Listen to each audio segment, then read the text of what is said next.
Selamat datang di channel Relevan Hati. Selamat menonton. Assalamualaikum warahmatullahi wabarakatuh.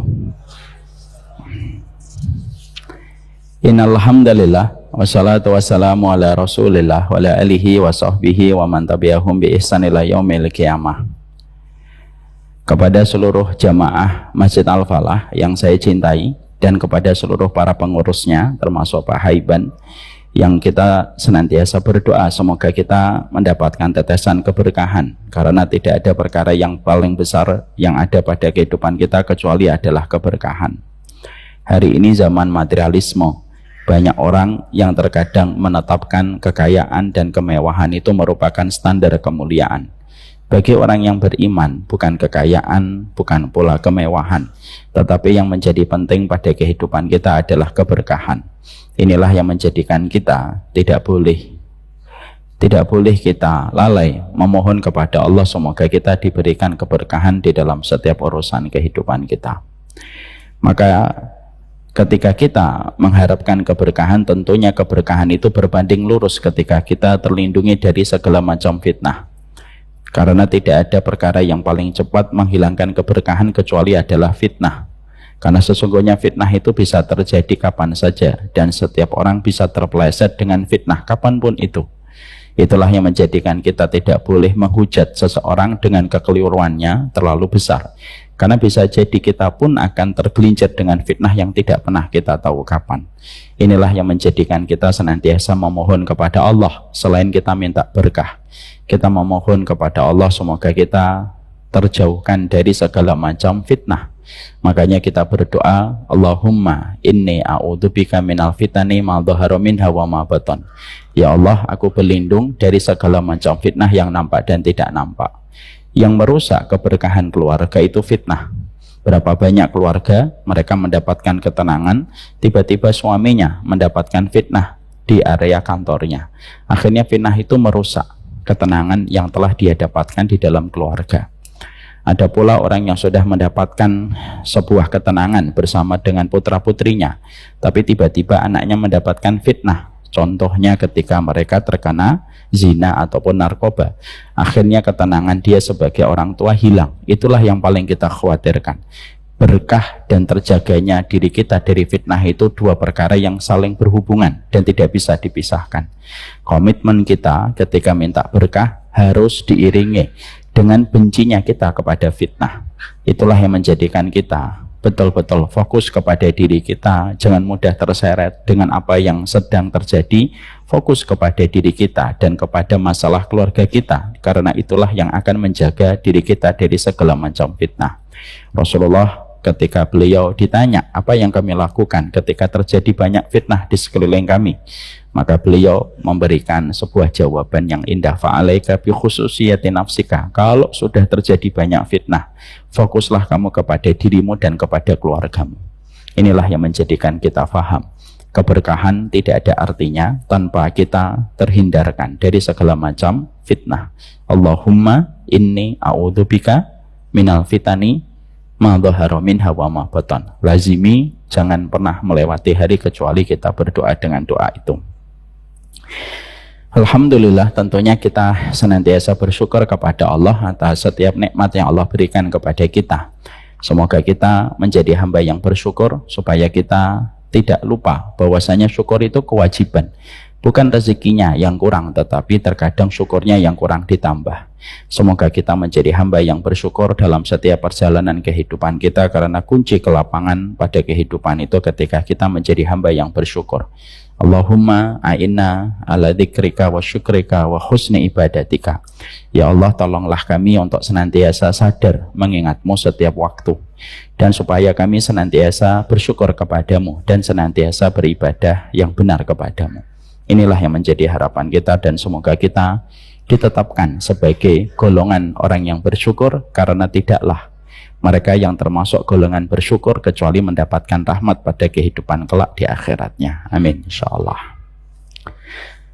Kita akan melanjutkan perjalanan kita 1 bulan yang lalu.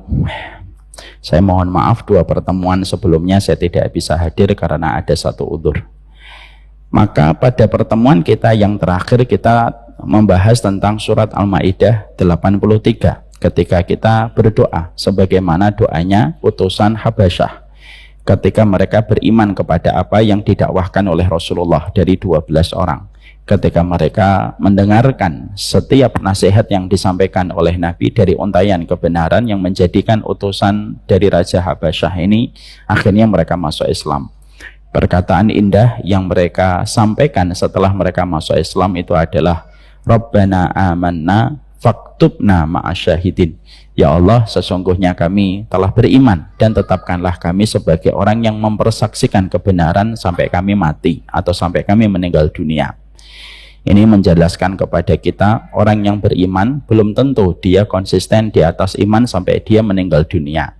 Dan ini pula yang menjadikan kita paham bagaimana kedalaman dan bagaimana kefakihan para utusan-utusan ini ketika berjumpa dengan Nabi. Mereka tidak hanya meminta supaya diberikan iman, tetapi mereka diberikan konsistensi dan istiqomah di atas jalan iman sampai mereka menutup mata berjumpa dengan Allah.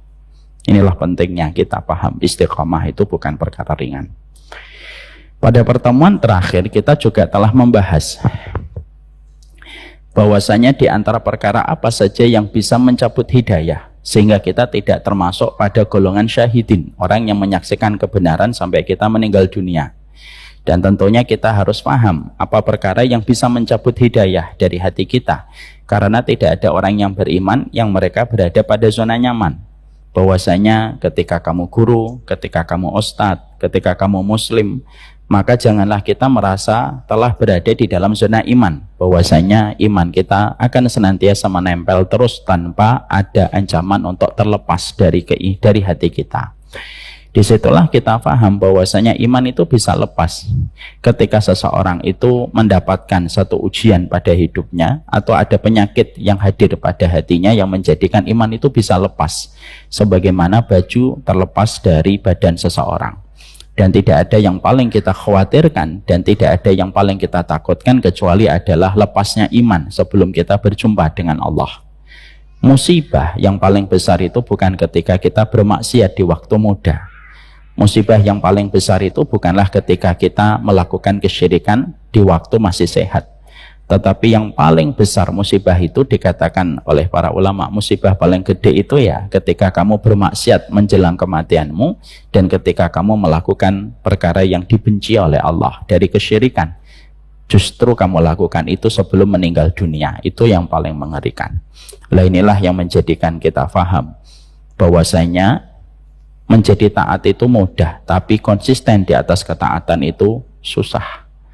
Ya, mendapatkan iman itu terkadang gampang, tetapi konsisten di atas keimanan itu tidak gampang. Mendapatkan kebenaran itu terkadang simple dan sederhana, tapi mempertahankan kebenaran itu belum tentu gampang.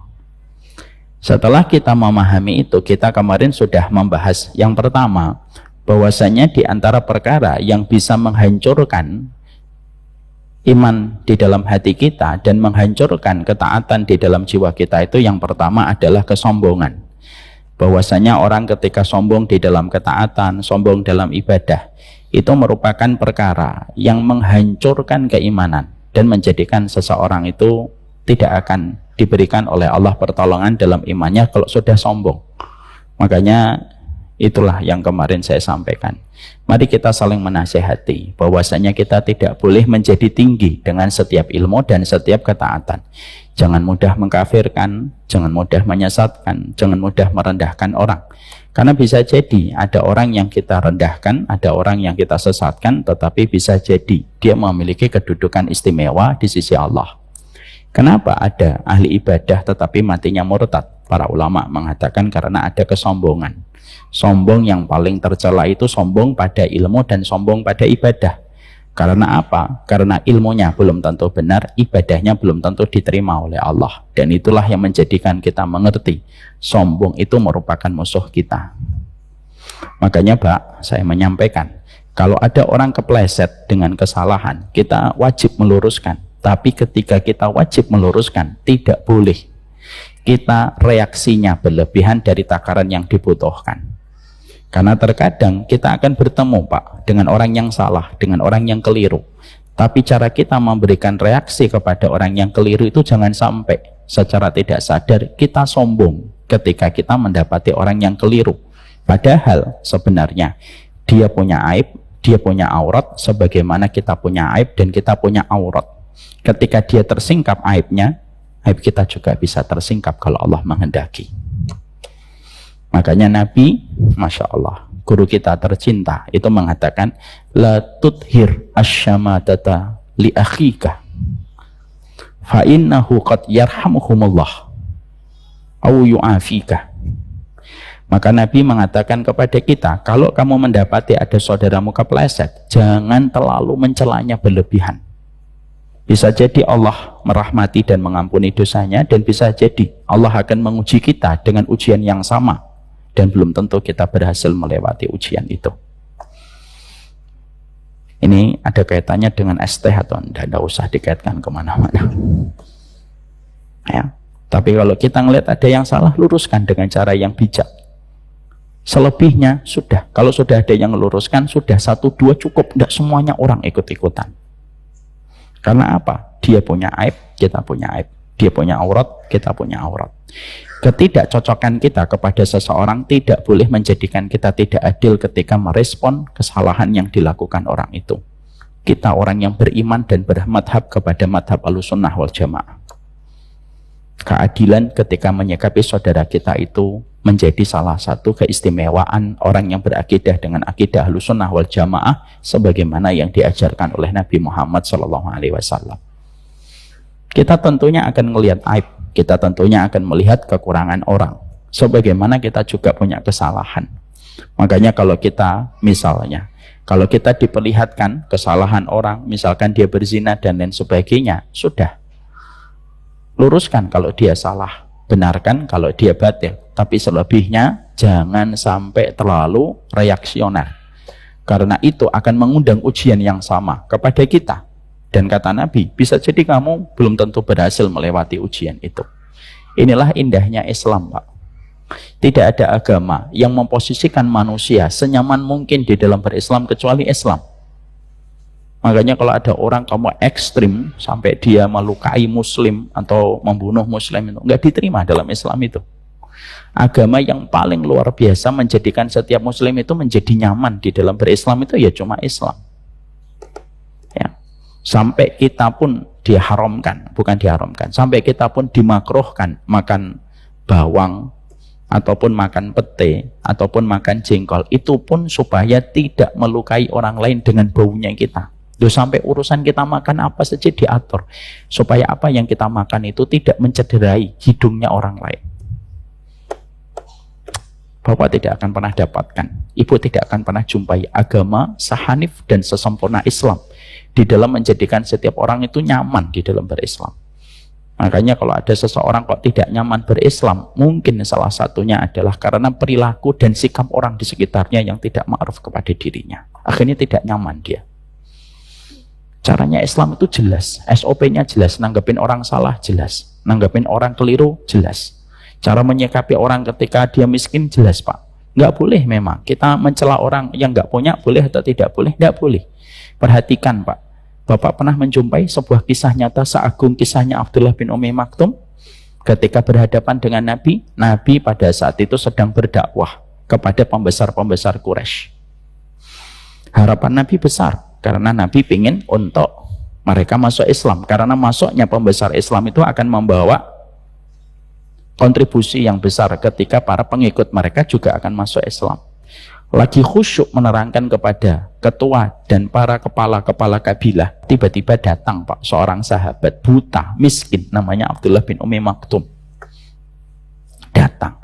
Abdullah bin Umi Maktum tidak bermaksud untuk mengganggu Nabi.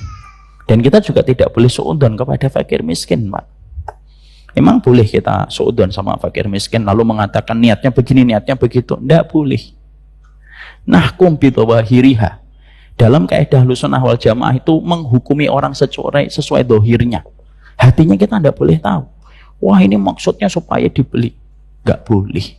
Jangan sampai kita merasa melebihi malaikat untuk tahu kondisi hati orang. Maka ketika akhirnya Abdullah bin Maktum itu datang dan tidak tahu kalau Nabi itu sedang melakukan satu kegiatan penting, bagaimana beliau sedang melobi kepada kepala-kepala kabilah, Abdullah bin Maktum datang tanya. Dan Nabi itu apa? Nabi itu melengos dan berbunga masam, tapi tidak membentak, tidak mengatakan kalimat bodoh, tidak mengatakan kalimat macam-macam. Saya tidak tega ngomong kalimat itu. Nabi cuma melengos saja dan bermuka masam karena lagi fokus, Pak. Lagi fokus. Ketika Nabi itu sedang melengos dan berbunga masam, Nabi itu tidak dalam kepentingan pribadinya. Nabi dalam kepentingan agama Allah. Dan Nabi tidak menghukumi Abdullah bin Maktum macam-macam, enggak. Tapi beliau memang sedang fokus untuk menyampaikan setiap untayan kalimat kepada para kepala-kepala kabilah. Dan tahukah kita, ketika Nabi bermuka masam dan memalingkan wajah, Allah turunkan itu langsung surat Abasa wa Tawalla an ja'ahul a'ma. Kenapa kamu bermuka masam lagi? Kamu berpaling ketika kamu didatangi orang yang buta, sampai butanya disebutkan dalam Al-Quran, walaupun namanya tidak disebut. Tapi dalam peristiwa itu apa yang kita dapatkan? Fakir miskinnya terjaga, Pak. Pride-nya itu terjaga.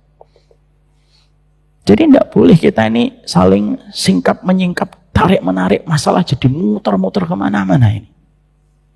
Sudahlah, kalau sudah salah, sudah. Kita luruskan yang salah. Dan tentunya tidak boleh berprasangka yang buruk kepada seorang muslim, siapapun itu. Karena bagaimanapun kita harus mengerti kaedahnya. Di dalam kaedah para ulama, nahkum bidawahiriha. Ya sudah, hukumi aja orang sesuai dohirnya. Ya dia memang pengen jualan. Kalau tempatnya mungkin salah, mungkin karena dia tidak tahu. Karena kita tidak boleh mengukur ukuran sepatu orang dengan ukuran kita. Kalau Pak Haiban sudah sering ngaji kok jualan, mungkin kita harus tegur keras. Tapi kan tidak semuanya kayak Pak Haiban, saking pintarnya bisa buat pantun, ya kan gitu. Karena tidak semuanya sama, Pak. Ada orang-orang yang mereka itu pemahamannya tentang agama ini minim sekali.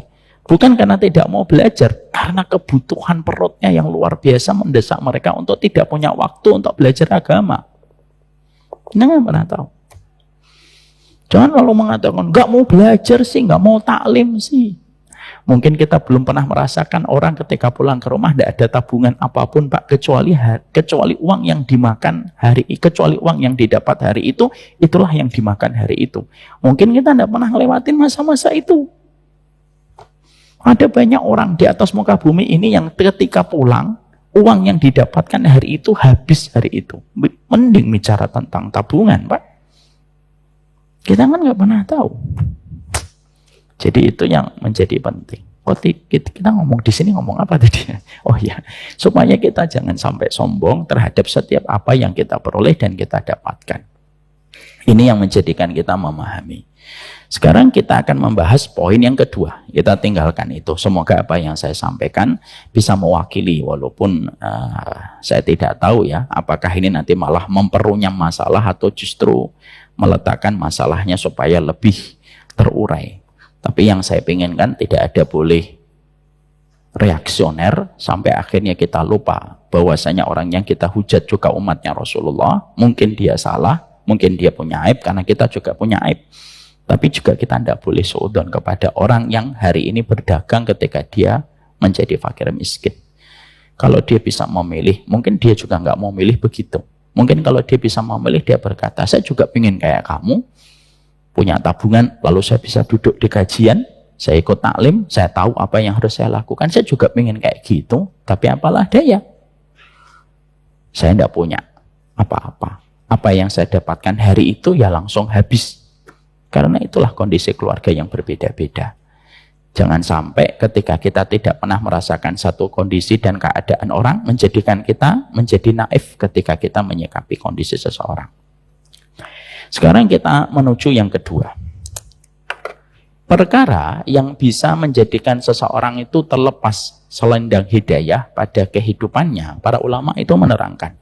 Perkara yang bisa menjadikan terlepasnya konsistensi kebenaran di dalam hati manusia itu, yang kedua, para ulama itu mengatakan dunia, cinta kepada dunia secara berlebihan. Tentunya saya tidak mau menerangkan secara global dunia menyebabkan hilangnya hidayah, tetapi kita memahami secara global, tetapi tidak mengkaji secara lebih detail. Oleh karenanya, karena ini merupakan salah satu jawaban dari para ulama bahwasanya dunia itu termasuk salah satu perkara yang bisa membatalkan hidayah seorang manusia. Nah, setidaknya ada 5 bab yang akan menjadi pembahasan kita supaya kita detail ketika menjelaskan tentang satu hal. 5 bab itu apa? Pertama, kita akan membahas apakah Islam itu mencela kekayaan. Ini bab pertama yang nanti kita bahas. Yang kedua, apakah setiap orang itu kaya dan apakah setiap orang yang berusaha itu pasti jadi kaya? Ini yang kedua. Yang ketiga, apakah kekayaan itu melawan zuhud yang ada di dalam akidah Ahlussunnah? Yang keempat yang kita akan bahas yaitu kekayaan apa yang tercela di hadapan Allah. Dan yang kelima, kapan dunia itu menjadikan seseorang terlepas selendang hidayah di dalam hidupnya. 5 bab. Saya bagi 5 bab ini supaya kita terbiasa ketika menyikapi satu hal, kita detail supaya kita tahu dari berbagai macam sudut pandangan ketika kita membahas tentang satu ilmu. Kita bahas yang pertama. Yang pertama, tadi saya menyampaikan bab 1 adalah apakah Islam itu mencela kekayaan? Ini kan menjadi satu pertanyaan yang tidak pernah habis dari dulu. Apakah Islam itu mencela kekayaan? Apakah kaya itu tercela? Bagaimana dengan seorang muslim ketika mereka bercita-cita menjadi kaya? Ini harus kita jawab di dalam penjelasan-penjelasan ilmu, supaya kita tidak menjawab dengan emosi. Yang kaya menjawab dengan emosi, yang miskin juga menjawab dengan emosi ketika dia merasa tidak diberikan harta oleh Allah. Akhirnya dia benci orang yang kaya. Ya, dia benci guru yang kaya misalkan, dia benci tetangga yang kaya. Dan orang yang kaya nanti juga jawab, kok saya dibenci dengan kekayaan? Oh, kaya itu tidak salah. Supaya lepas jawaban ini dari emosi, mari kita kembalikan kepada bahasa-bahasa dalil yang disampaikan oleh para ulama. Maka jawaban simpelnya dan sederhananya pada bab yang pertama itu apa? 1. Bahwasanya Islam itu tidak pernah mencela kekayaan. Karena sesungguhnya kekayaan itu merupakan bagian dari sebuah nasib, bagian dari sebuah takdir yang Allah berikan kepada sebagian manusia, sebagaimana kemiskinan pun merupakan bagian dari satu nasib. Nasib itu merupakan bagian dari takdir. Maka sesungguhnya kekayaan itu bukan tercela, karena yang tercela bukan kekayaannya, bukan dunianya, tetapi yang tercela itu bagaimana sifat ketika kita mendapatkan dunia itu dan bagaimana ketika kita membelanjakannya dan bagaimana mengaturnya. Ini nanti kita bahas. Kalau jawabannya bahwasanya Islam itu tidak pernah mencela kekayaan, yang kita harus pahami dulu adalah berarti Islam itu tidak mewajibkan kaya. Saya khawatir kalau kita mengatakan Islam itu wajib kaya, berarti yang miskin itu dosa. Islam memberikan masing-masing keutamaan. Si kaya ada keutamaan, si miskin ada keutamaan. Kalau saya mengatakan wajib kaya, berarti yang miskin dosa. Dan miskin tidak ada keutamaan. Kalau saya mengatakan miskin yang lebih utama, berarti kaya tidak ada keutamaan. Dan para ulama itu simpel dan sederhana. Cara mereka menyikapi sesuatu itu selalu berada pada konsep pertengahan. Kaya ada keutamaan, miskin ada keutamaan. Makanya ada sebuah riwayat yang bagus dari Nabi Shallallahu Alaihi Wasallam. Nabi mengatakan di dalam sebuah riwayat Imam Ahmad, la ba'sa bil ghina, la ba'sa bil ghina, liman ittaqillah. Tidak apa-apa kamu itu kaya selama kamu itu bertakwa kepada Allah. Jadi ketika kita mendapatkan bahwasanya Nabi saja sudah menjelaskan, walaupun Nabi memilih menjadi miskin dan ingin diwafatkan sebagai orang miskin dan beliau sangat mencintai orang miskin, tapi Nabi tidak pernah menjelaskan bahwasanya Nabi itu membenci kekayaan. Makanya hadis yang disampaikan dalam riwayat Imam Ahmad ini sangat clear, jelas sekali, seterang matahari di waktu siang. Bahwasanya Nabi mengatakan la ba'sa bil ghina liman ittaqillah. Tidak apa-apa dengan kekayaan selama yang memiliki kekayaan itu adalah orang yang mampu bertakwa. Berarti takwa itu lebih dulu daripada kaya. Makanya dikatakan oleh Nabi di dalam riwayat yang lainnya. Di dalam riwayat yang lain, Rasulullah itu sanjang. Rasulullah itu bersabda, bahwasanya ni'mal malu lirajuli salih, sesungguhnya sebaik-baik harta itu ketika harta itu digenggam sama orang salih. Dua riwayat itu ini sebenarnya sudah mewakili bahwasanya Allah itu tidak pernah mencela kekayaan, Nabi juga tidak pernah memusuhi kekayaan. Bahwasanya kekayaan itu tidak salah, kekayaan itu tidak aib. Jadi kalau Bapak nanti menemukan tetangganya kaya, Bapak menemukan ustadz mendapatkan kekayaan, ataupun guru mendapatkan kemewahan, mendapatkan kekayaan, maka sesungguhnya kekayaan itu bukan aib, dan kekayaan itu bukan tanda bahwasanya dia pendosa. Jadi orang kaya itu tidak berdosa, Pak. Yang harus kita benci itu enggak. Ya. Maka ini pula dikatakan oleh Allah di dalam surat Al-Baqarah 180. Allah itu menyebut harta itu dengan kata kebaikan selama dipergunakan di dalam kebaikan. Makanya Allah ketika menyampaikan kutiba alaikum idza hadara ahadukumul mauta in taraka khairanil wasiyatu lil walidaini wal aqrabina bil ma'ruf. Allah itu menyampaikan satu ayat di dalam surat Al-Baqarah 180. Bahwasanya kalau orang itu akan meninggal dunia, maka hendaklah dia meninggalkan wasiat yang baik untuk keturunannya. Dan Allah memberikan sebuah kata harta yang Allah sebutkan pada surat Al-Baqarah 180 itu, Allah tidak menyebut dengan dunia, Allah tidak menyebut dengan mal, tapi Allah menyebut dengan intaroka khairanil wasiyah, meninggalkan khairan. Padahal artinya khairan di situ pada ayat itu seluruh para ulama itu mengatakan bahwasanya artinya khairan pada ayat itu artinya itu adalah harta. Artinya harta itu disebut oleh Allah baik selama siapa yang memegang dan bagaimana cara dia mengatur harta itu. Ya. Jadi Allah menyebut harta itu dengan kata khairan. Nanti kalau Bapak tidak percaya dibuka surat Al-Baqarah 180, di situ ada kata khairan. Lalu Bapak lihat terjemahnya. Terjemahnya itu harta. Berarti menunjukkan kepada kita bahwasanya harta pun disebut oleh Allah baik selama kita mengerti ilmunya. Ya.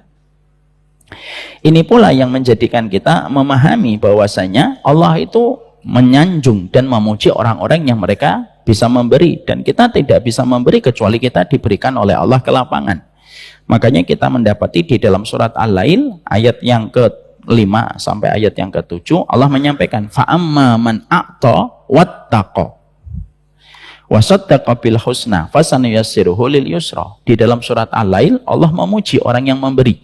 Fa'amma man a'ta, siapapun yang memberi, wattaqa, dia bertakwa, wasaddaqa bil husna, dan dia membenarkan janji surga, maka Allah mudahkan jalan kebaikan untuknya. Ini menjelaskan kepada kita bahwasanya Allah itu memuji orang yang memberi, dan kita tidak bisa ngasih kalau kita tidak punya kelebihan. Kata a'ta ketika Allah perintahkan kita mengeluarkan zakat, ketika Allah perintahkan kita untuk memberikan infak, ketika Allah memberikan kepada kita perintah untuk untuk sedekah, itu berarti secara tidak langsung perintahnya Allah itu apa? Bekerjalah, dapatkanlah kelebihan di dalam hartamu. Ketika kamu mendapatkan kelebihan hartamu, sedekah, zakat, infak. Maka itu menunjukkan kepada kita bahwasanya harta itu termasuk salah satu di antara hal yang diperbolehkan dan menjadi keutamaan ketika harta itu dipegang dan digenggam sama orang yang bertakwa. Makanya ada sebuah kisah nyata bagaimana Imam Syafi'i dengan seorang ulama, muridnya Imam Abu Hanifah, yaitu Muhammad Hasan Asy-Syaibani. Ya. Bapak tahu gurunya Imam Syafi'i itu kan banyak, Pak. Ada sebagian dari gurunya Imam Syafi'i itu miskin, ada sebagian dari gurunya Imam Syafi'i itu kaya raya. Sufyan Ats-Tsauri itu salah satu gurunya Imam Syafi'i, miskin beliau. Tapi gurunya Imam Syafi'i itu bukan hanya Sufyan Ats-Tsauri. Salah satu di antara gurunya Imam Syafi'i itu Imam Malik, dan Imam Malik itu berkelapangan harta luar biasa. Gurunya Imam Syafi'i, yang setiap Imam Syafi'i datang kepada Imam Malik itu ngasih bekal dan ngasih uang saku. Artinya kayak dapat beasiswa, karena sangat menonjol sekali Imam Syafi'i. Sampai Imam Syafi'i itu sungkan gitu, setiap datang ke Imam Malik itu dikasih hadiah dari Imam Malik, saking berkelapangan harta. Makanya pada satu waktu Imam Malik ini merasa bahwasanya Imam Syafi'i ini harus belajar lebih lagi, dan beliau merasa bahwasanya ilmunya sudah disampaikan semuanya ke Syafi'i. Maka pada saat itu Imam Malik ngomong kepada Imam Syafi'i, kamu harus belajar kepada Abu Hanifah. Tapi Imam Abu Hanifah itu sudah meninggal dunia. Belajar sama muridnya. Muridnya itu Muhammad Hasan Asy-Syaibani yang ada di Irak. Yang mencarikan kudanya Imam Malik, Pak. Yang ngasih bekalnya Imam Malik. Karena Imam Malik itu saudagar kaya raya. Ya, maka Imam Malik memperjalankan Imam Syafi'i ke Irak dan akhirnya ketemu dengan Muhammad Hasan Asy-Syaibani rahimahullahu taala, muridnya Imam Abu Hanifah. Maka Imam Syafi'i itu langsung berpikir, ini gimana sih ada alim malah ngitungin uang. Maka Muhammad Hasan Asy-Syaibani ini, beliau ini saudagar kaya dan memiliki kelapangan harta. Maka pada saat ketika dia melihat Imam Syafi'i itu kelihatannya penuh dengan ketidaksukaan, maka dipanggil sama Muhammad Hasan Asy-Syaibani, kamu Syafi'i? Iya. Kamu tidak suka ya saya menghitung ini? Lalu Imam Syafi'i kayak menampakkan raut wajah setuju dengan kalimat itu. Lalu Muhammad Hasan Asy-Syaibani itu mengatakan kepada Syafi'i, kamu mau nggak kalau uang yang saya sedang hitung ini saya berikan kepada pelaku maksiat, pelaku dosa, pelaku berbagai macam kerusakan, saya kasihkan uang ini ke mereka? Imam Syafi'i mengatakan, jangan. Kalau kamu berikan sama mereka nanti banyak kejahatan, banyak kemaksiatan, dan banyak kerusakan. Berarti uang ini kalau dipegang sama saya akan menjadi sebuah kebaikan? Iya, lebih baik dipegang sama engkau. Dari situlah Imam Syafi'i langsung berpikir bahwasanya, oh ternyata selama ini ketika beliau berpikir tentang masalah harta itu, akhirnya mendapatkan pencerahan dari seorang guru, yaitu Muhammad Hasan Asy-Syaibani. Itu menunjukkan kepada kita bahwasanya kisah nyata ini memberikan kepada kita untuk menjawab bahwasanya kalau kita melihat kekayaan, maka sesungguhnya kaya tidak tercela dan kaya itu bukan aib. Makanya itulah di dalam Islam itu kita harus mengajari anak kita itu dagang, Pak. Supaya dia itu punya izah, dia punya kehormatan. Makanya saya sangat kagum sekali kalau ada sebuah tulisan gitu di dakwah Kudus itu ada yang namanya Gus Jigang, Pak. Gus Jigang itu apa? Bagus ngaji, bagus dagang. Bagus ngaji, bagus dagang itu apa? Yang ngajinya pintar tapi bisnisnya juga bagus. Karena apa? Karena sesungguhnya ketika harta itu nanti dipegang sama orang yang bermaksiat, maka sesungguhnya ketika dipegang sama yang bermaksiat itu akan menjadikan maksiat itu semakin merajalela. Tapi ketika harta itu dipegang sama orang-orang yang solih dan orang yang taat, maka berputar di dalam setiap ketaatan dan kebaikan. Makanya betul kalau sebagian ulama itu mengatakan alimu auladakum bitijarah. Ajari anakmu itu dagang, bisnis gitu. Di samping mereka menghafalkan Quran, di samping mereka menghafalkan hadis, mereka itu ajarkan kepada mereka tentang dagang supaya mereka memiliki rezeki, memiliki karunia. Di mana karunia itu tidak menjadikan mereka itu pengemis dan tidak menjadikan mereka itu menjadi beban bagi orang lain. Ini yang kita harus pahami dulu. Ini bukan berarti tidak menunjukkan keutamaan orang miskin. Tidak. Kemiskinan ada keutamaan, kekayaan ada keutamaan. Cara yang paling enak itu menyikapi di tengah-tengah. Ya, makanya ada sebuah kisah yang disampaikan ya dari seorang ulama namanya ulama Hisham. Beliau itu memiliki sebuah kisah nyata bahwasanya ulama ini tuh beliau menjadi ulama asalnya dari tukang gali kuburan, Pak. Kisah ini terkenal di daerah Damaskus. Lah beliau itu jadi ulama karena ada satu perkara yang beliau jumpai ketika beliau itu pekerjaannya, profesinya itu gali kuburan. Ketika beliau gali kuburan, pada satu waktu beliau mendapatkan satu keluarga datang kepada beliau. Lalu disuruh untuk menggali kuburan. Ketika beliau menggali kuburan, beliau menjumpai satu kejadian yang tidak pernah beliau jumpai. Dia melihat ada serombongan pasukan yang begitu indah menaiki kuda, yang menjadikan beliau ketika pertama kali menjumpai itu maka beliau itu gemetar ketakutan. Akhirnya beliau naik. Lalu setelah itu beliau itu terngiang-ngiang, ini amalannya orang ini apa kok sampai saya menjumpai pemandangan indah di balik liang lahatnya, Dikuburkanlah orang tersebut. Setelah dikubur, dia mencoba bertanya, tidak berani. Akhirnya mendiamkan. Tidak sampai 1 bulan, tiba-tiba keluarga yang sama datang lagi kepada beliau dan disuruh untuk menggalikan kuburan. Beliau menggalikan kuburan, dan ketika menggalikan kuburan, dia menjumpai pemandangan yang jauh lebih indah daripada pemandangan 1 bulan yang lalu. Ya. Maka akhirnya beliau semakin penasaran, amalan 2 orang ini apa. Setelah dikuburkan, maka beliau mendatangi ibunya yang sedang menangis sedih, lalu bertanya, maaf kalau saya mengganggu dan mengusik kesedihanmu, tapi saya pengen tanya, apa amalan dari 2 orang yang aku kuburkan sebulan yang lalu dan sekarang? Siapa mereka? Lalu ibu yang sedih ini berkata, dua-duanya anakku.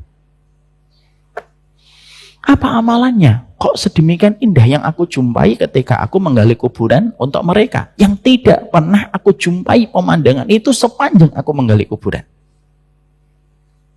Ya. Maka akhirnya ibunya sembari sedih itu ngomong, yang kamu galikan kuburan 1 bulan yang lalu itu anakku. Dia adalah penuntut ilmu. Dia datang ke tempat-tempat guru untuk belajar ilmu syar'i. Dan dia meninggal dalam prosesnya dia ketika mencari ilmu. Oh, pantas. Orang yang mencari ilmu berada pada satu keutamaan sebagaimana orang yang berjihad. Lalu beliau mengatakan kembali Hisham ini, lalu apa amalan yang baru saja kita kuburkan? Kenapa kok lebih indah? Ibunya juga kaget ketika mendengarkan keterangan dari beliau. Dikatakan, kalau anakku yang ini, maka dia bukan penuntut ilmu. Dialah yang berdagang, dialah yang mencarikan rezeki, supaya anakku yang meninggal 1 bulan yang lalu itu bisa memiliki modal untuk belajar dan kemana-mana. Karena yang memberikan modalnya itu adalah anakku yang lebih besar, yang berdagang untuk membiayai adiknya ketika menuntut ilmu. Kejadian itu menjadikan beliau itu akhirnya, Pak, luar biasa. Akhirnya beliau itu meninggalkan profesinya dan betul-betul akhirnya beliau belajar dan akhirnya jadi ulama besar. Itu dari kisah nyata. Dari kisah nyata itulah kita akhirnya mengetahui penuntut ilmu berada di antara kemuliaan, tapi yang membiayai penuntut ilmu itu jauh lebih mulia di sisi Allah. Makanya akhirnya kalau kita tidak berusaha, kalau muslim itu semuanya tidak ingin untuk meraih kecukupan dan kekayaan, siapa yang akan membiayai? Siapa yang akan memberikan kecukupan kepada setiap orang yang membutuhkan? Makanya Abdullah bin Mubarak adalah salah satu ulama yang paling zuhud. Walaupun paling zuhud, tapi kalau sudah masuk pasar, dia paling serius kalau dia berbisnis. Sampai ditanyakan kepada Abdullah bin Mubarak, wahai Abdullah bin Mubarak, kamu adalah orang yang paling menyentuh kalau sudah menyampaikan materi tentang zuhud. Tapi kenapa setiap aku menjumpaimu masuk pasar, kamu adalah orang yang paling bersemangat di dalam kamu berdagang dan berbisnis? Apa jawaban dari Abdullah bin Mubarak? Karena ada para penuntut ilmu yang harus saya biayai. Karena ada orang-orang solih yang kebutuhan keluarganya saya harus cover. Dan banyak yatim yang saya harus berikan perhatian dengan harta yang saya dapatkan ketika saya punya profit di dalam saya berbisnis. Padahal itu Abdullah bin Mubarak, Pak. Abdullah bin Mubarak itu orang yang paling solih setelah masa para sahabat. Jadi tabi'in yang paling utama itu salah satunya Abdullah bin Mubarak. Ini lalu menjelaskan kepada kita bahwasanya kekayaan itu bukan merupakan sebuah celaan.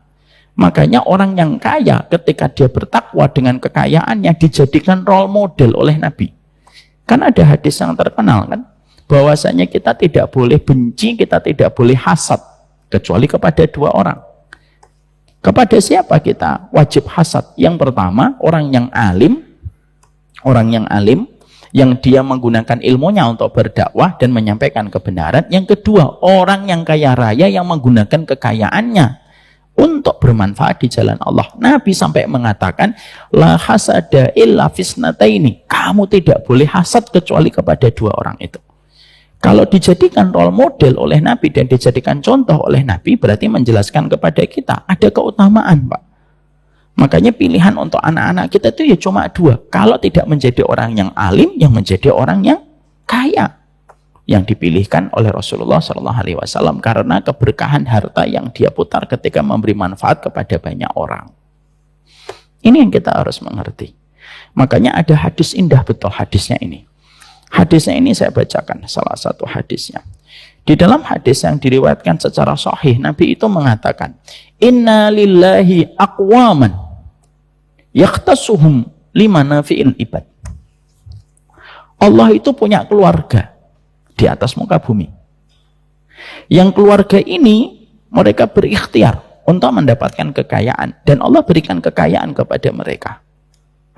Ketika mereka mendapatkan kekayaan, lalu kekayaan itu dipakai limanafi'il ibad, dipakai untuk memberikan manfaat kepada banyak orang. Maka ketika orang kaya itu terus memberi manfaat kepada banyak orang, dan setiap orang di sekitarnya mendapatkan manfaat dari kekayaannya, akhirnya Allah kalau ingin membagikan rezeki kepada manusia, dititipkan kepada dia, karena dia amanah menyalurkan setiap rezeki dari Allah kepada orang banyak. Selama orang itu terus jujur di dalam dia menyalurkan setiap amanah yang Allah berikan, tidak pernah ditahan, setiap dapat di-share, setiap dapat dibagi, setiap dapat dibagi, dan setiap orang itu merasa bahagia dengan manfaat yang diberikan sama orang kaya itu, kata Rasulullah, itu keluarganya Allah. Dan selama dia terus memberikan manfaat, selama itu dia menjadi distributor nikmat dari Allah. Selama dia terus memberikan manfaat, kata Rasulullah. Fa'idha mana'u, kalau dia sudah tidak lagi memberi manfaat kepada banyak orang, kekayaannya itu sudah untuk dirinya sendiri, akhadu, Allah mengambil. Akhada, Allah mengambilnya. Wahawala dalika ila ghairihim, dan Allah akan mengalihkan karunia itu kepada keluarga lain, yang mana keluarga itu siap untuk memberi manfaat kepada orang. Ini kuncinya, Pak. Kalau kita terkadang mendapati, kenapa kok ada orang kaya terus tambah kekayaannya, ternyata kita dapatin, oh orang ini banyak memberi. Semakin memberi, semakin dititipin sama Allah. Jadi Allah tuh semakin nitip sama dia. Kenapa? Itu keluarganya Allah. Bapak kalau nitip ke masjid, lalu masjidnya amanah, kita pengen nitip lagi atau tidak? Pengen nitip lagi. Oh ternyata harta yang saya titipkan bermanfaat. Saya lihat masjid yang dulu asalnya kecil, gelap, sekarang terang. Ternyata rezeki yang saya titipkan disalurkan dengan benar. Kita akan terus nitip, Pak. Itu bahasa logisnya kayak gitu, logikanya. Maka itu pula yang kita dapatkan. Makanya di situ disebutkan, berarti kalau ada orang kaya, lalu dia betul-betul mengaturnya dengan cara yang diridhoi oleh Allah, dan terus memberikan manfaat kepada banyak orang, dia menjadi keluarganya Allah. Makanya orang miskin pada zaman Nabi itu iri sama orang kaya pada zaman Nabi. Bukan karena ontanya yang bagus, bukan karena rumahnya yang bagus. Enggak. Tapi orang miskin itu ketika mereka datang kepada Nabi dan berkata, "Dhahaba ahlat dusur bi ujurihim." Enak jadi orang kaya itu Nabi. Mereka bisa infak, mereka bisa sedekah, mereka bisa membiayai orang yang berjuang. Kami tidak bisa. Kami cuma bisa sholat. Lalu Nabi memberikan kabar gembira. Loh, bukankah kalimat yang kalian ucapkan itu sodakoh? Bukankah ketika kalian mendatangi istrimu itu adalah sodakoh? Dan itu caranya Nabi menghibur orang miskin. Tapi yang unik dari hadis ini itu apa? Irinya orang miskin sama orang kaya pada zaman Nabi itu bukan iri karena, oh ontanya bagus, rumahnya bagus. Enggak, bukan fasilitasnya.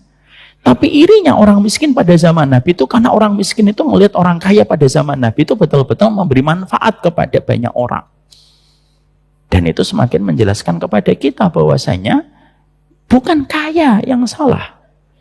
Jadi jangan sampai ada di antara kita yang masih memiliki sebuah narasi dan memiliki sebuah perspektif yang kurang betul. Oh kaya itu aib. Kaya tidak pernah jadi aib. Sebagaimana miskin tidak aib, sebagaimana kaya tidak aib.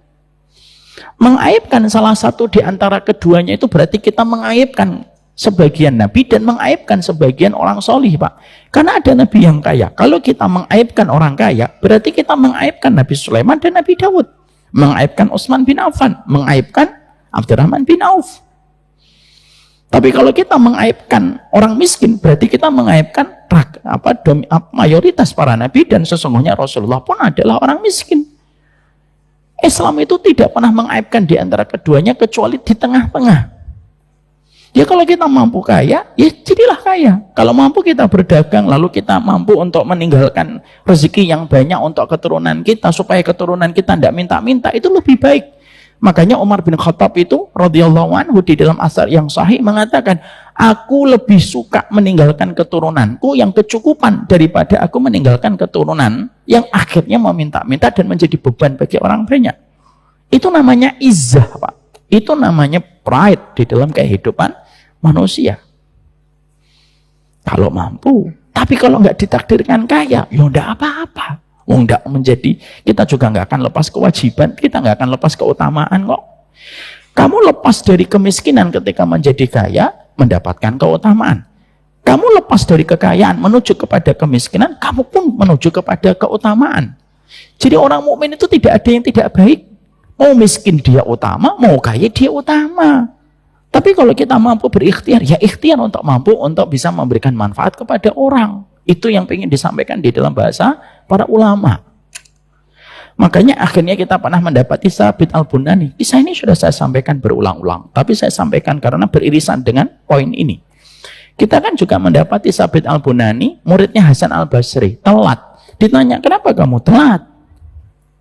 Iya, tadi saya melihat satu kejadian. Kejadiannya apa? Ada burung yang sakit, tidak bisa terbang. Terus aku penasaran, bagaimana rezeki dari burung itu ketika tidak bisa terbang? Apa yang kamu dapatkan? Kata Hasan Al-Basri. Apa yang kamu dapatkan? Wah, ternyata burung yang sakit itu ketika tidak bisa terbang, Allah hadirkan burung-burung yang sehat yang membawa cacing, memberikan kepada burung yang sakit sayapnya ketika tidak bisa terbang. Kasih cacing, pergi lagi. Bawa cacing, kasih lagi cacingnya. Sampai akhirnya burung yang sakit ini kekenyangan. Barulah burung-burung itu tidak lagi membawa cacing. Apa yang kamu dapatkan hikmahnya? Kata Hasan Al-Basri kepada Sabit, yang aku dapatkan hikmahnya itu, oh berarti kita tidak usah khawatir dengan dunia. Apapun kondisinya pasti Allah ngatur rezekinya datang kepada kita. Sebagaimana burung yang sakit. Kata Hasan Al-Basri, Pak, Hasan Al-Basri itu teman seniornya Abdullah bin Mubarak. Maka Hasan Al-Basri lalu menjawab dan mengatakan, kenapa kamu menempatkan dirimu sebagai burung yang sakit? Kenapa kamu tidak menempatkan dirimu sebagai burung yang sehat yang membawa cacing? Tempatkan dirimu sebagai burung yang sehat yang membawa cacing. Karena apa? Itu ada keutamaan yang lebih besar yang kamu dapatkan itu. Nah, itu yang menjadikan kita paham. Kaya tidak wajib. Kenapa saya tidak mengatakan dan membenarkan narasi bahwasanya kaya itu tidak wajib? Kalau kaya itu wajib, berarti miskin dosa. Maksud kita mengatakan miskin dosa, berarti kita telah mengaibkan baginda Nabi ketika beliau lebih memilih miskin. Walaupun Nabi itu sebenarnya kaya raya. Tapi dermanya itu jauh melampaui dari semua kebutuhan beliau. Nabi itu, Pak, kalau menang satu wilayah dikuasai, itu 1/5-nya milik Nabi, Pak. Bisa Bapak bayangkan kekayaan baginda Nabi Shallallahu Alaihi Wasallam itu apa? Cuma Nabi memilih jalan keluar dari hartanya jauh lebih besar daripada yang beliau dapat. Makanya habis. Ya. Tapi di sini kita kembalikan bahwasanya sebagaimana perkataan Nabi, la ba'sa bil ghina limanittaqillah. Itu kata-kata Nabi yang sudah menjadi sebuah jawaban yang kita pegang. Tidak apa-apa kaya selama bertakwa kepada Allah.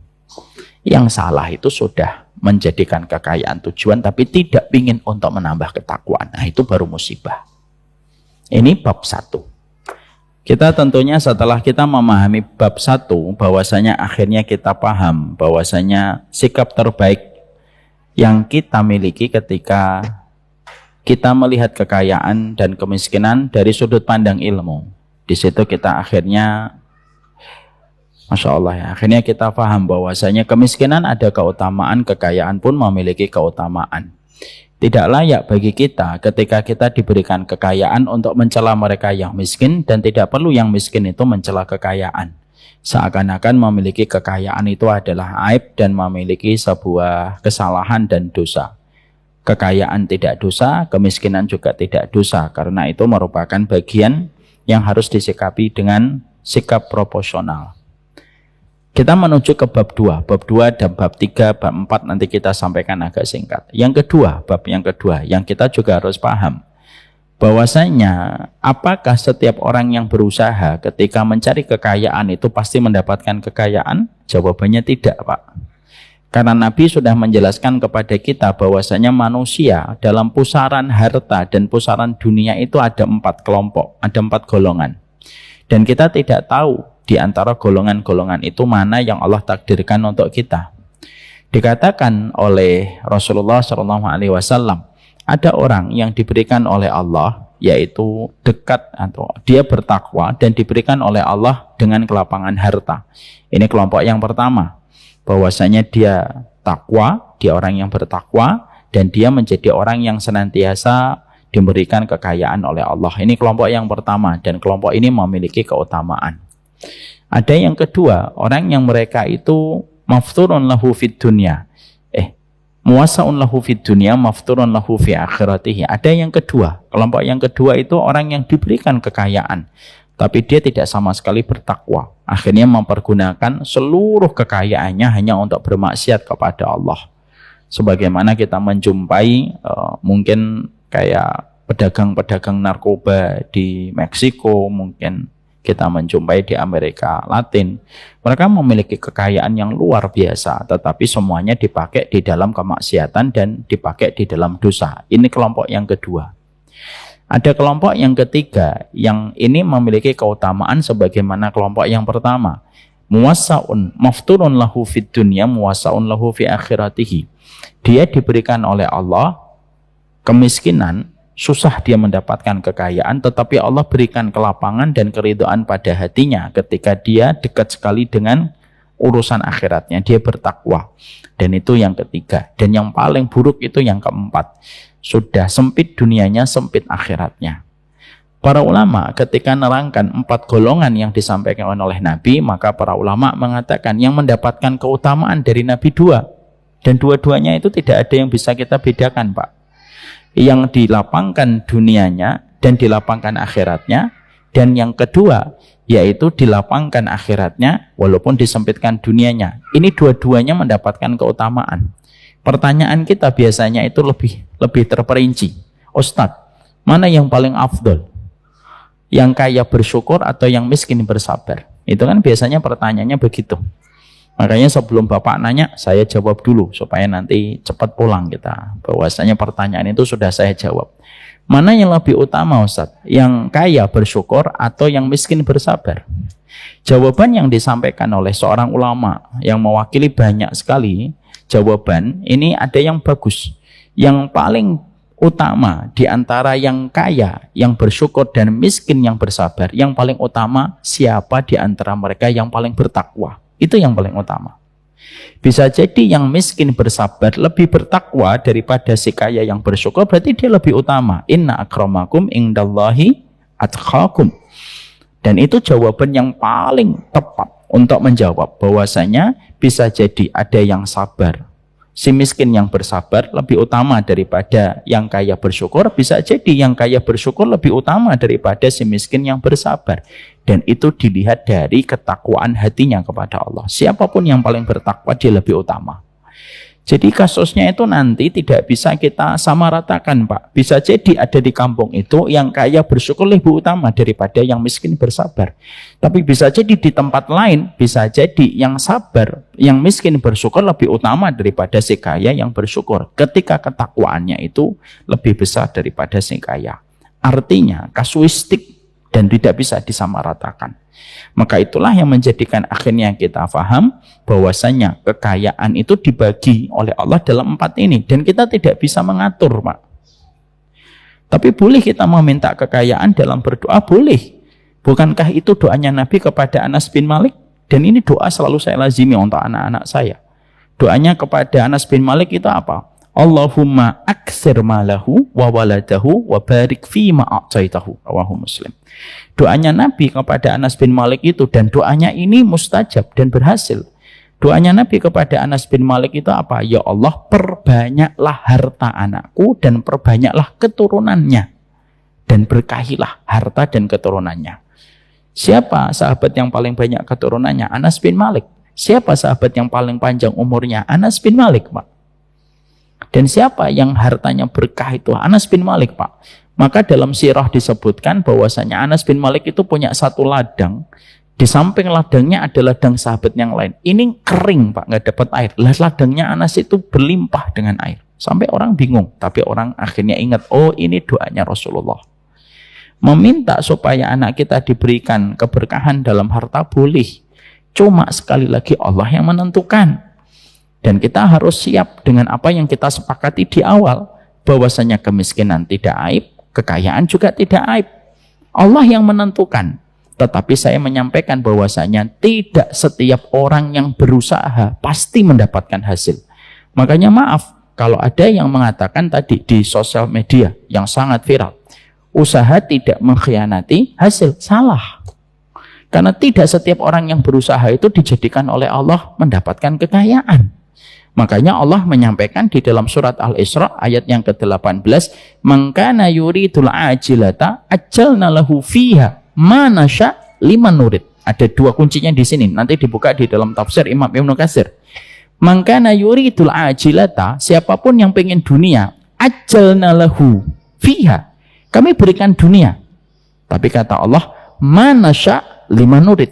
Ma nasya, yang kami mau, liman nurid, yang kami inginkan. Kalau Allah tidak mau dan Allah tidak menginginkan, sudah.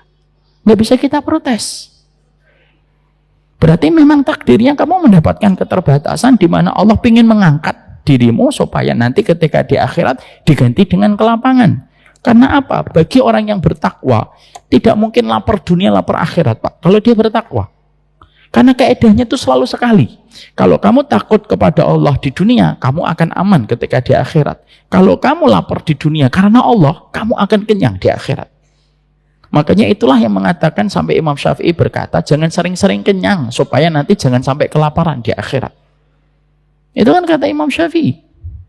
Maka itulah yang menjadikan kita akhirnya memahami orang yang berusaha belum tentu dia mendapatkan kemudahan untuk mendapatkan harta. Ada nggak, Pak, teman kita, Pak, usaha bermacam-macam yang nggak sukses-sukses, pasang iklan, Pak, di internet sudah 5 tahun, Pak, nggak ada yang nge-view iklannya dia. Yang nge-view dia sendiri itu pun karena kepencet. Tapi nggak ada yang nawar barang dia. Ada pula teman kita, Pak, baru naruh barang, belum ada 15 menit, yang kontak banyak. Sampai akhirnya dia bingung, ini gimana sih banyak banget yang nawar gitu. Ada yang kayak gitu, dan kita tidak bisa niru, Pak. Niru cara bisa, tapi niru takdir rezeki tidak bisa. Ada orang yang sama-sama melakukan hal yang sama, belum tentu hasilnya sama. Makanya maaf, itu konten kreator itu yang suka mengatakan usaha tidak mengkhianati hasil. Ndak, Mas, jangan gitu ya, Dik. Salah. Karena bukan begitu. Supaya nanti, Pak, kalau kita sudah mengatakan dan meyakini usaha tidak mengkhianati hasil, akhirnya nanti kalau betul-betul nggak datang, kita stres dan kita frustasi. Boleh memberikan sebuah harapan, tetapi harapan tetap harus mendapatkan bimbingan ilmu. Maka disitulah kita mendapati bahwasanya kalaupun nanti anak kita diberikan kelapangan, tidak ada tempat kita bersyukur kecuali Allah. Kalaupun nanti anak kita mendapatkan keterbatasan, jangan diaibkan anak kita hanya karena dia mendapatkan keterbatasan di dalam masalah harta. Makanya maaf ya, kadang-kadang ada orang tua karena belum mendapatkan ilmu suka berkata, kalau ada anaknya yang kaya raya, mereka berkata, kamu itu Masya Allah ya nak, berkah hidupmu. Karena dia melihat anaknya kaya. Tapi anak berikutnya ketika tidak kaya, dia berkata, Masya Allah ya nak, kamu sabarnya, hidupmu belum berkah nak. Hanya karena masalah harta, tidak bisa kayak gitu. Bisa jadi, Pak, anak kita ada yang tidak kaya ketika mungkin dia kalau usaha gagal, tapi dijadikan yang paling simpatik sama kita dan paling empati sama kita kalau sakit. Kadang-kadang dijadikan anak kita yang kaya, maaf naudzubillah min dzalik, kadang-kadang justru malah tidak empati sama kita kalau sakit, kecuali yang selalu dilihat itu uang aja. Udah lebih gampang, nanti kalau sakit kirim uang. Seakan-akan yang dibutuhkan orang tua itu cuma uang. Kita tidak pernah tahu, Pak. Kita sebagai orang tua, karena kita sudah sama-sama tua dan melewati 40, jangan kayak gitu memperlakukan anak kita. Yang miskin Allah punya hikmah, yang kaya Allah punya hikmah. Dan kita harus memperlakukan mereka sama di dalam kecintaan kepada hati kita. Saya mendapatkan ada kisah nyata, salah satu jamaah, dia menyadari kesalahannya. Dulu saya sering suudon sama adik saya, karena adik saya, maaf, miskin, Ustaz. Dan ketika saya ajak untuk keluar kota kerja sama saya, dia selalu menolak dan maunya kerja di kampung bersama dengan ibu saya. Dia itu kalau saya ajak, ayo ke Jakarta, ini kesempatannya banyak. Enggak mas, makanya kamu tuh miskin, gak mau berusaha. Saya dulu sempat umpat dan mengeluarkan kalimat-kalimat semacam itu kepada dirinya, tapi beliau menyesal. Tapi ketika ibu saya sakit, orang yang paling melekat sama ibu saya, tidak pernah meninggalkan ibu saya, ya adik saya itu. Mungkin dialah yang paling bahagia karena diingat ibunya ketika wafat. Sampai urusan sabun, urusan odol, itu ibunya selalu nanya sama adiknya. Dan itu membuat dia baru menyadari, oh terkadang harta belum tentu bisa menjadikan kita bisa mudah meraih ridho. Makanya nanti kalau ada di antara anak-anak bapak kok ditakdirkan miskin, gak usah sedih dulu. Bisa jadi dia yang akan menjadi tongkatnya kita, Pak. Dia yang paling tulus, dia yang tidak pernah perhitungan sama kita, dia yang tidak pernah mengatakan kita macam-macam, Pak. Karena apa? Dia melewati keterbatasan. Ketika mijitin kita paling tulus, ketika nemenin kita ke rumah sakit dari pagi sampai sore, dia paling sabar nungguin. Dan tidak pernah dia itu merasa berkeluh kesah. Tapi bisa jadi yang kaya, belum tentu bisa melakukan itu. Kita kan tidak pernah tahu. Sikap kita jangan menyamakan. Makanya Nabi mengatakan kalimat tadi itu. Manusia itu dalam masalah harta ada 4. Yang dipuji oleh Nabi 2. Yang kaya dunianya solih. Atau yang miskin tetapi dia dekat dengan akhiratnya. Itu yang dipuji oleh Nabi. Dan itu yang kita harus pahami. Itu bab yang kedua. Di dalam masalah kekayaan dan kemiskinan. Kita menuju ke bab 3. Bab 3 yaitu adalah apakah kekayaan itu bertabrakan dengan zuhud? Karena orang banyak sekali mengatakan kalau ada seseorang ya yang ketika dia memiliki barang-barang mahal, lalu kita suka mengatakan tidak zuhud ini. Kalau kita suka melihat ada orang compang-camping, zuhud ini. Maka para ulama salaf itu mengatakan kepada kita. Para ulama salaf itu mengatakan kepada kita bahwasanya dikatakan oleh seorang ulama, saya lupa ulamanya, saya baca dulu supaya kita tidak pernah lepas dari sebuah tuntunan ilmu. Ya. Maka dikatakan bahwasanya Abu Sulaiman rahimahullahu ta'ala itu berkata di dalam kitab Imam Ibnu Rajab. Abu Sulaiman itu berkata, zuhud itu amalan hati. Kalau di amalan hati, maka kita tidak bisa mendeteksi orang itu zuhud atau tidak zuhud. Makanya dikatakan oleh beliau, jangan kamu mempersaksikan orang itu zuhud atau tidak zuhud. Karena zuhud itu amalan hati. Ya, jadi kita tidak bisa Pak mengatakan, oh ini zuhud, wah ini enggak zuhud. Nggak bisa Pak. Sebagaimana amalan hati ikhlas atau tidak ikhlas, kita tidak bisa untuk mempersaksikan orang itu ikhlas atau tidak ikhlas. Zuhud itu amalan hati. Sehingga akhirnya tidak nampak di dalam penampilan.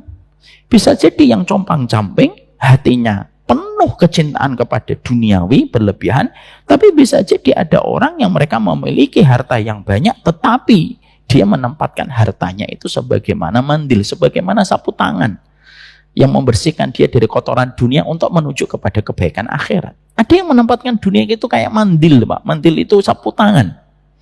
Sehingga dengan harta yang diumpamakan kayak sapu tangan itu, dia membersihkan kotoran-kotoran duniawi supaya bisa menuju kepada kehidupan akhirat.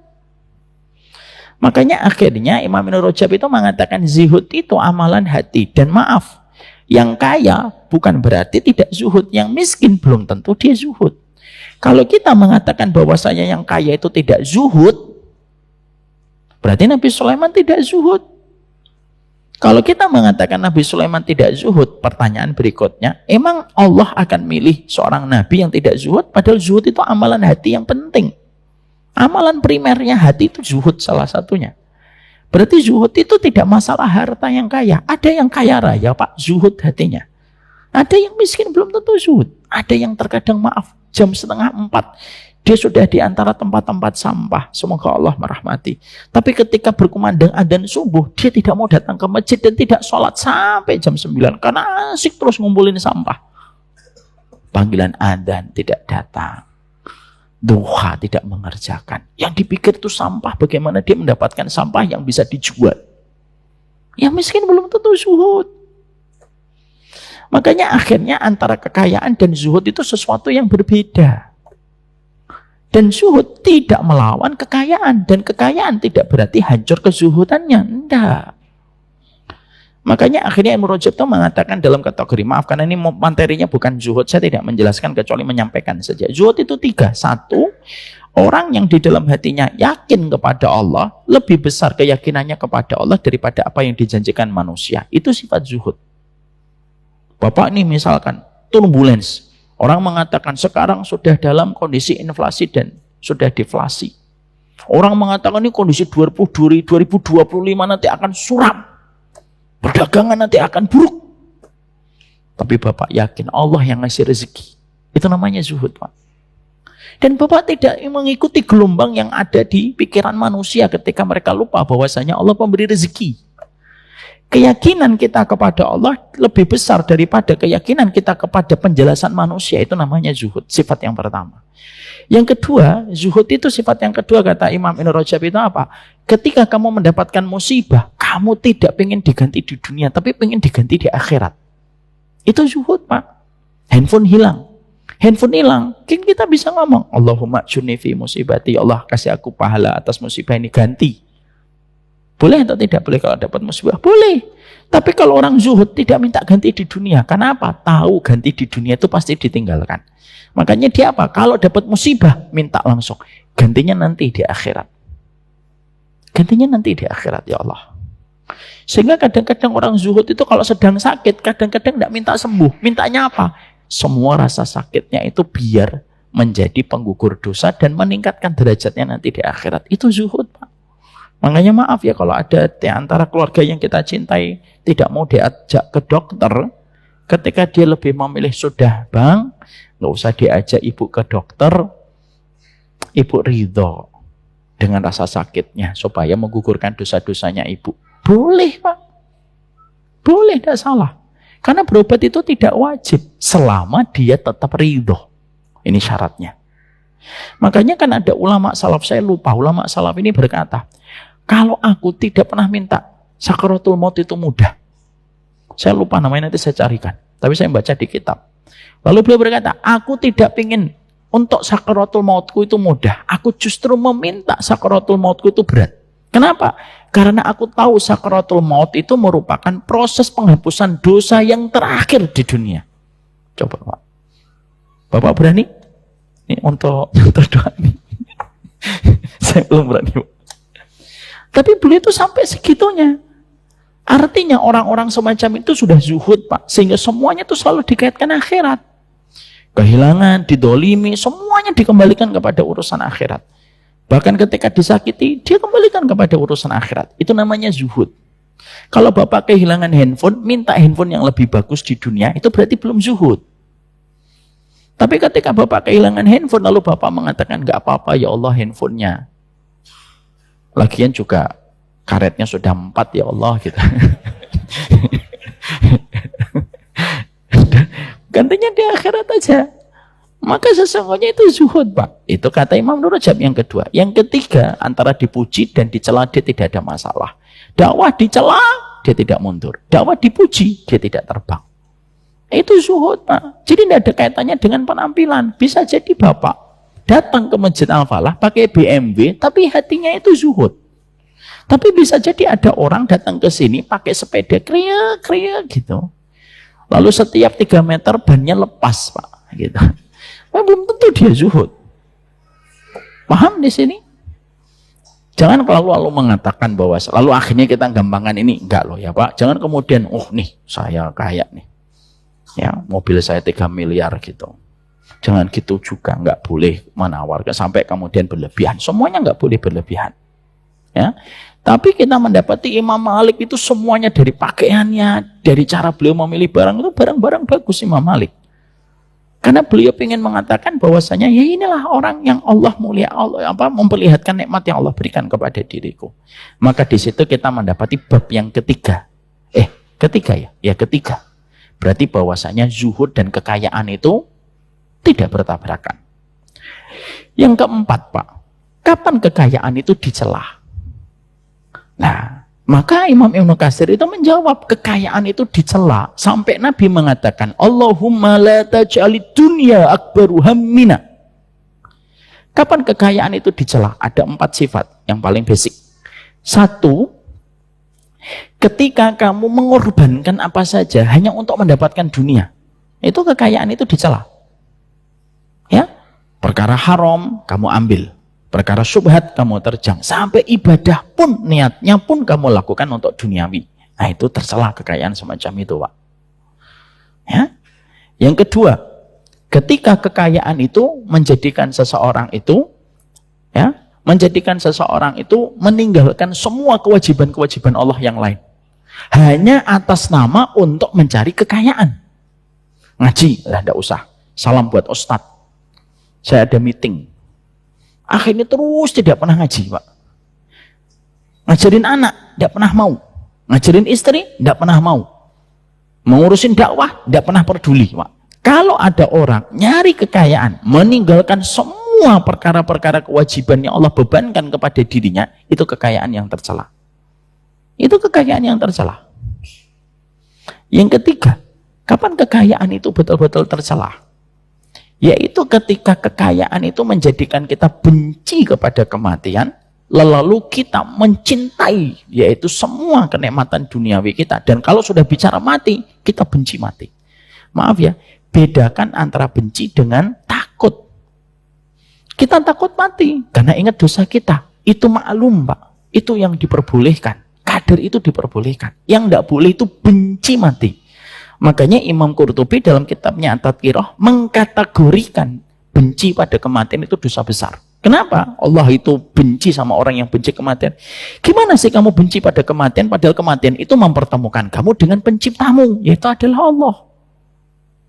Jadi kalau ada orang sampai hartanya banyak, lalu akhirnya dia itu menjadikan cinta kepada kehidupan duniawi terus dengan maksiat terus, maka berarti kekayaannya tercela. Yang keempat, ketika membelanjakan itu dengan membelanjakan perkara yang tidak diridhai oleh Allah, itu tercela, Pak. Kalau kekayaan semacam itu tercela, tidak ada manfaatnya untuk agama Allah. Makanya kalau ada ibu-ibu dan bapak ngomong, anak saya gajinya 60 juta, tapi masjid tidak pernah mencatat namanya sebagai barisan orang yang sholat di dalam shop masjid, dakwah tidak pernah mendapatkan kontribusinya, orang solih tidak pernah mengenal kehadirannya ketika memberi manfaat. Buat apa gaji 60 juta IP kumlot? Tidak ada manfaatnya. Itu disebut oleh Nabi ar-ruqub dalam hadis riwayat Imam Ahmad. Ar-ruqub itu apa? Mandul. Tapi kalau memang anak kita memiliki harta gajinya 60 juta, masjid mencatat namanya, dakwah merasakan kontribusinya, orang-orang solih merasakan bagaimana dia memberikan kebaikan di dalam setiap kehadirannya, tidak ada masalah dengan itu. Yang kita khawatirkan bukan hartanya, yang kita khawatirkan bukan gajinya yang besar. Yang kita khawatirkan adalah ketika uang yang besar itu tidak diiringi dengan asas manfaat yang dia berikan kepada banyak orang. Itu yang jadi masalah. Ya, maka akhirnya disitulah yang disebut dengan kekayaan yang tercela. Itulah maksudnya Nabi ketika Nabi berdoa, Allahumma la taj'alid dunya akbaru hammina. Ya Allah, jangan engkau jadikan dunia itu menjadi obsesi terbesar kehidupan kita. Jangan sampai Pak dunia, sampai akhirnya kita nyokolahkan anak untuk duniawi. Kan sudah sering saya sampaikan, ini untuk nasihat saya. Sudahlah Pak, kalau setiap pagi sebelum anak itu pergi, ngomonglah, nah kamu itu belajar bukan untuk nilai, bukan untuk piagam, bukan untuk ijazah. Kamu belajar supaya kamu kenal Allah dan Rasulnya. Karena kalau kamu kenal Allah, semua orang akan merasakan manfaat dari kehadiran hidupmu. Tapi kalau kamu nggak kenal Allah, tidak ada satupun manusia yang mengenal kehadiran dirimu dan memberi manfaat. Jangan sampai hari ini tuh kan pikirannya pinter supaya gampang kerja. Gimana sih pinter kok supaya gampang kerja? Ya pinter itu supaya dia lebih mengenal Allah lebih dalam. Itu yang paling penting. Dan yang terakhir yang kita bahas, yang sudah menjadi pembahasan kita, kapan kekayaan itu menjadi salah satu perkara yang mementahkan hidayah? Kalau kekayaan itu lebih kita pilih daripada jalan kebenaran. Ada seseorang mendapatkan ini jalan kebenaran, lalu dia ditawari dengan harta, lalu dia memilih harta. Melepaskan kebenaran dan hidayah ilmu yang sudah dia dapatkan hanya untuk menggenggam harta duniawi itu, itulah yang dinamakan dengan harta yang bisa menghilangkan hidayah manusia. Nah, inilah yang menjadikan kita akhirnya mempelajari secara detail. Disinilah kita paham. Berarti yang menghilangkan selendang hidayah dalam kehidupan manusia itu kita sudah pelajari dua. Satu, kesombongan. Yang kedua, duniawi. Ketika duniawi itu lebih dipilih daripada jalan kebenaran. Lebih memilih riba, lebih memilih yang syubhat, lebih memilih yang haram, meninggalkan sholat, dan lain sebagainya karena ngejar duniawi. Lah itulah dunia yang dibenci dan dicela oleh Rasulullah Sallallahu Alaihi Wasallam. Barakallahu fikum. Ini yang dapat kita sampaikan. Clear, selesai. Dalam pembahasan nomor 2 yang mencopot selendang hidayah pada kehidupan manusia.